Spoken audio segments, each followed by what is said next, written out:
Chances are, if you're thinking about theology, you're actually thinking about a specific type of theology titled systematic theology. And this actually forms a basis for a lot of other types of theology, and it's something that influences your church or denomination. So it's an important thing to understand. Systematic theology is the systems or frameworks which we view our faith.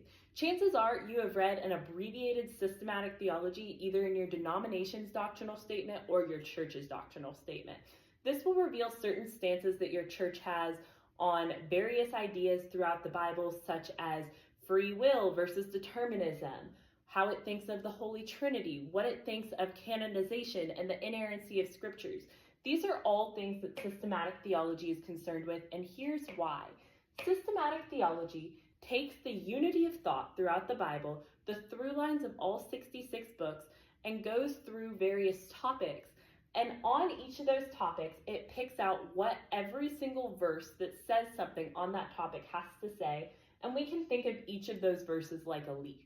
It collects all of those leaves, all of those branches from the different books, and systematic theologians try to determine what our different theology trees look like from putting together all of these puzzle pieces from all of the verses on the Bible that have things to say about these different topics. There are no specific set topics that systematic theology has to cover or a systematic theologian has to uncover, but there are popular and common ones, such as theology proper, that is the doctrine of God. Who is God? That one traditionally focuses on God the Father, but does also include theologies of the Trinity and the Godhead.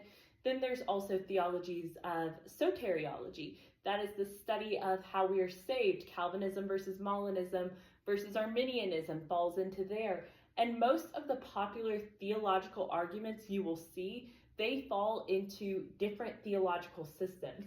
That's why so many denominations and churches have split over systematic theological differences, because ultimately the systematic theology your church subscribes to is going to affect everything about it.